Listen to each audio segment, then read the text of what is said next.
Tesla has changed the game once again. Optimus Gen 2 is starting to feel old now. Gen 3 has arrived and it looks more like a sports car athlete than a robot. Lighter, faster, more powerful, and such an impressive piece of engineering that it can leave people amazed. The things that have surfaced so far are genuinely surprising. The body movements look incredibly smooth, the reaction time seems extremely fast, and the level of finesse in the design makes Gen 2 feel completely outclassed. Elon Musk's dream now feels even closer. A humanoid robot that can work at home and perform even better than humans. Some reports and leaks are suggesting that this time, Tesla is not just building a robot, they are trying to copy human movement itself. If that really happens, then in the coming years, the entire definition of robotics could change.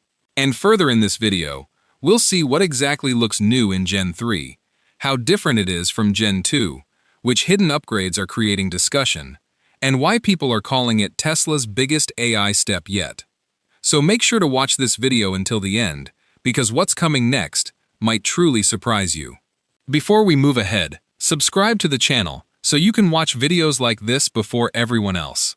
Now, if we really want to understand Tesla Bot Gen 3 properly, we have to go a little back, because no big thing gets built in a single day. Today, people are looking at Tesla Bot and saying it could change the world of robotics, but its beginning was not that smooth. At first, many people treated it like a joke. Some thought Tesla was only creating hype. But slowly, the story started to change. When Tesla first introduced the idea of a humanoid robot, the biggest question was, why did Tesla even need to build a robot? After all, the company was already making electric cars, but Elon Musk and Tesla were thinking differently. Their idea was that if a car can understand the world around it, using cameras and AI, make decisions, and recognize its path, then the same technology could also be used inside a human-like robot. That's where the concept of Tesla Bot came from. A humanoid robot that looks like a human, works in environments designed by humans, and handles tasks people do not enjoy repeating again and again. Lifting heavy items in factories, doing repetitive work, working in risky places. That was the original vision. But as simple as the idea sounded, building it was much more difficult. Then came the first version, Gen 1. When its first glimpse was shown, expectations were extremely high, but reality looked a little different. In the early stage, the robot was limited to basic movements. Walking was controlled, body movement felt slightly stiff, balance did not look very natural, and overall it gave the feeling that the technology was still in its early phase. The robot could perform some simple actions, but it did not show the flexibility and confidence of humans. Then a major shift happened, and Gen 2 arrived. This was the point where people started feeling that Tesla might actually be serious about pushing this project forward. The first noticeable difference in Gen 2 was movement. Compared to before, the robot looked much smoother. Hand movements improved, body control became better, and walking started to feel more natural. There was visible progress in the balance system as well. The most interesting part was that Gen 2 was not just a visual upgrade. It showed efforts to improve efficiency from the inside, making the body lighter, optimizing parts, and making movements more practical. These changes became noticeable. For the first time, it felt like Tesla was not simply showing a demo, but moving toward creating a truly usable robot. But now we come to the thing that has created the most excitement, Gen 3. Right now, people are excited because it is not being seen as just the next version, but as a generation jump. The reason is not only speed or design. The discussion is that Tesla may be moving toward making the robot more athletic, more responsive, and more human-like. People are talking about sport-level engineering because the focus now does not seem to be only on walking. It appears to be shifting toward body control. That means the robot will not just take steps, it will understand movement, changing direction quickly, maintaining balance, handling objects, and working continuously in a smooth way. These are the things that could make Gen 3 stand out. First, look breakdown. First of all, if we talk about the design, people noticed that the body proportions started looking more balanced and natural compared to before. Building a humanoid robot is not just about attaching 2 arms, 2 legs, and a head. The hardest part is designing the body in a way that the movement does not feel strange. When humans walk, body weight keeps shifting slightly with every step. Arms swing naturally, shoulders adjust, knees change angles, and the whole body structure works together to maintain balance. This is considered one of the most difficult things to achieve in robotics. That's where people started feeling that Gen 3 may have tuned the body structure in a more practical way. The goal does not seem to be making the robot look like a heavy bodybuilder or making it feel too mechanical. Instead, the proportions appear designed so that weight can stay evenly distributed during movement. Because if a robot becomes too heavy on the upper side, balance gets disturbed. And if lower body control is weak, walking starts looking unnatural. Older robots often gave a robotic feeling in movement, meaning a command was given and the movement was completed. But now the thing people are talking about is flow. Humans do not control every movement separately while walking. The body keeps adjusting automatically. If a small obstacle appears ahead, steps change. If a turn is needed, body weight shifts. That natural feeling is one of the biggest challenges in robotics. Now let's talk about joints.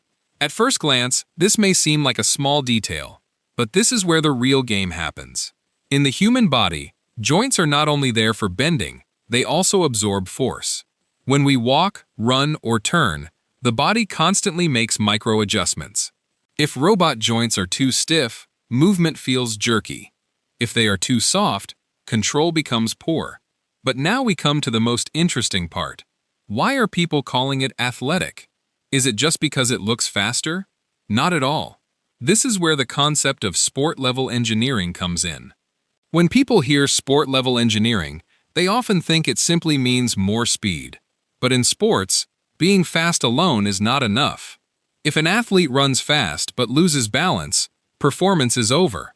A real athlete combines speed, balance, reaction, and energy together. Imagine a football player running and suddenly needing to change direction. They do not just turn their legs, their entire body reacts. Body weight shifts, muscles adjust, the center of gravity changes, and movement stays under control. That dynamic control is one of the biggest strengths in sports. Now, bringing this same logic into robots is what people are calling sport-level engineering. That means the robot should not just walk, it should walk intelligently. If it lifts weight, the body should adjust.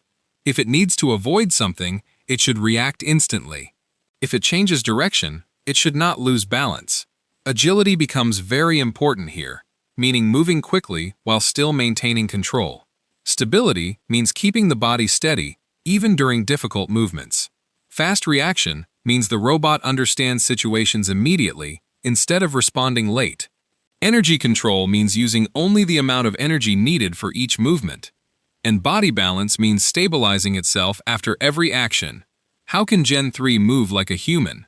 Now, let's talk about the thing that becomes the real identity of any humanoid robot. Its movement. Because if we are being honest, building a robot is difficult. But making a robot move like a human is many times more difficult than that. And that is why most of the discussion around Tesla Bot Gen 3 is not about its look, but about its movement. Because if a robot can only stand still, then it is just a machine. But if that same robot can walk, turn, lift objects, and maintain its own balance, then the whole story changes. First, let's understand walking. Looking at humans, walking seems like a very easy thing. But in reality, when we walk, our brain is making thousands of tiny decisions every second. Which foot moves first? How much weight shifts forward? How much the body leans? How much the arms move? All of this happens automatically. We do not even notice it. But for a robot, every small movement has to be calculated. This is where the thinking behind something like Gen 3 becomes interesting. If a robot wants to walk like a human, it cannot just learn to move its legs forward. It also has to maintain balance with every step. Because while walking, humans are constantly falling a little and catching themselves again. That controlled falling is what real walking actually is. Now, let's talk about turning. This becomes even more difficult. Because if a robot only rotates its body without adjusting its weight, it can fall. When humans turn, the entire body system works together. Feet change angles, the waist rotates, shoulders adjust, and the head locks onto direction. This coordinated movement is considered one of the biggest challenges in robotics. Then comes object lifting. Lifting and handling things. From the outside, it looks simple, but in reality, it is a very complex task for a robot. Think about a box being light or heavy. Humans can estimate it the moment they touch it and apply force accordingly, but a robot has to understand exactly how much force to use. Too much force and the object could break. Too little, and it could slip or fall. That is why in future robots, having strong hands alone will not be enough. They will also need to understand what is placed in front of them, and this is what makes hand coordination so important. When humans pick up a glass of water, it is not only the hands doing the work. The eyes observe, the brain calculates distance, the hands move into position, and the fingers control pressure. All of this happens so fast that we never even notice it. But for a robot, this entire process becomes a challenge. If systems like Gen 3 are able to achieve this level of coordination, then the robot will not just pick things up, it will be able to handle and manage them properly too. AI brain upgrade. Is the real power software, not hardware? The truth is, no matter how strong a robot is, no matter how advanced its joints are, if it does not have the right brain, then it will remain nothing more than a moving machine.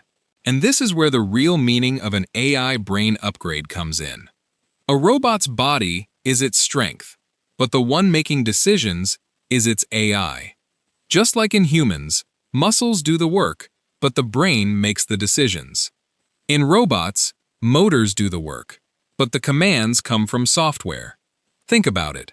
If a robot has very powerful hands but does not understand what object is placed in front of it, how heavy it is, or how it should hold it, then it will either drop the object or break it. That is why in today's world of robotics, the real competition has become more about software than hardware. First, let's understand the vision system. Humans do not just see images through their eyes, they recognize things as well. Whether there is a chair or a person in front of us, whether the path is open or blocked, which object is near and which is far, our brain understands all of this instantly. A robot has to do the same thing. But, for a robot, a camera is not simply an eye. The camera sends data, and then AI understands that data. What the object is, what shape it has, how far it is, whether it is moving or not, all of this is decided by software. That is why a good vision system makes a robot much smarter. Now, let's come to object understanding. This is where the difference between a simple machine and an intelligent robot begins. Imagine a robot has a book, a water bottle, and a glass cup placed in front of it. If the robot works only based on shape, mistakes can happen. But if AI understands the object, then it can know that the glass should be held gently, the bottle can be lifted with normal force, and the book needs to be handled differently. That means the robot is not just seeing, it is trying to understand. And this capability could make future robots far more useful. Now comes another major part, learning capability. This is the thing that separates AI from traditional software. In older systems, every task had to be programmed in advance. But the idea behind AI is a little different. Imagine a robot tries to pick something up and fails. If the system is smart, it can change its method the next time. Slowly, it can improve itself, just like humans improve through practice.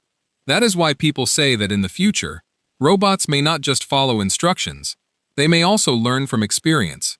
Then comes real-time response, and this is where AI faces its biggest test. Imagine you're walking, and suddenly someone appears in front of you. Your brain reacts instantly. You stop, change direction, or avoid the obstacle. All of this happens in less than a second. For a robot, the challenge is exactly the same. It has to see first, then understand, then make a decision, and then move. All of it instantly. If there is a delay in this process, the robot will feel slow or awkward. This is where the real meaning of an AI brain upgrade becomes clear. The faster the software understands data, the more natural the robot's behavior will feel. Gen 3 versus Gen 2, a head-to-head showdown. Now, let's come to the question that almost every Tesla fan and robotics follower is asking. If Tesla Bot Gen 3 arrives, then how different will it actually be from Gen 2? Because from the outside, both may look like robots, but the real difference is often hidden inside. And in the world of technology, sometimes it is not a small upgrade that changes things. It changes the entire experience. First, let's talk about speed.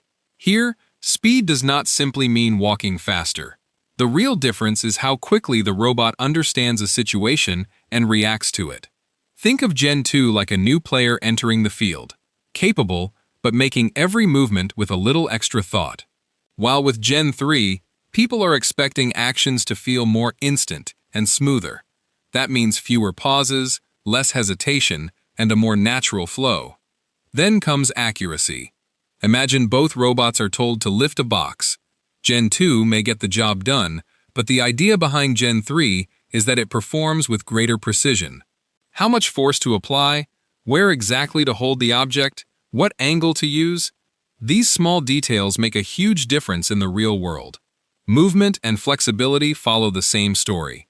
Think of Gen 2 like a person who is strong from the gym, but whose body feels slightly tight, while Gen 3 is being imagined as more flexible and more controlled, turning, bending, reaching, and working continuously.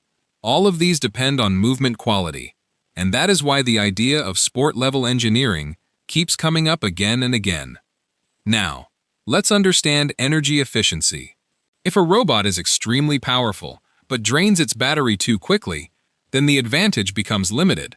That is why future robots may not just be powerful, they will also need to use energy intelligently. Use power only where needed, and save energy the rest of the time. Then comes processing power and response time. This is the invisible engine of the robot. If a robot looks fast but takes too long to make decisions, the whole experience falls apart. The idea behind something like Gen 3 is simple. Information comes from cameras. AI understands it. Decisions are made, and the body reacts immediately. But now, the question becomes, what will it actually do after all this? Will it only work inside Tesla factories? Maybe not. Imagine a future where a robot continuously lifts items in a warehouse, arranges boxes, works day and night, and never gets tired. Now, imagine a home environment. Someone elderly is living alone. The robot could hand over things, bring items, and provide basic assistance. Then there are home tasks, lifting objects, organizing things, and handling routine work. Right now, this sounds a bit like science fiction, but the idea is that humans could save time by reducing repetitive work. And one of the biggest uses could be in dangerous environments, places where sending humans is risky, extreme heat, hazardous zones, heavy industrial work, or emergency situations. If robots can work there, then it becomes more than convenience. It could become a matter of safety, too. Are human jobs at risk? Now, let's come to the question that probably appears first whenever people start talking about Tesla Bot or any humanoid robot. Are human jobs in danger? Because the moment people see a robot walking, lifting objects, or doing work, one thought immediately comes to mind. If a machine can do all of this, then what will humans do? But the answer is not that simple. Think about it. If a robot can do the same work continuously for 10 to 12 hours without getting tired, without taking breaks, and while maintaining the same quality, then companies will naturally look toward automation in those areas. And that is exactly why people feel concerned as well. If you think Tesla Bot Gen 3 could really change the future, then make sure to like this video, subscribe to the channel, and press the bell icon so videos like this reach you before anyone else.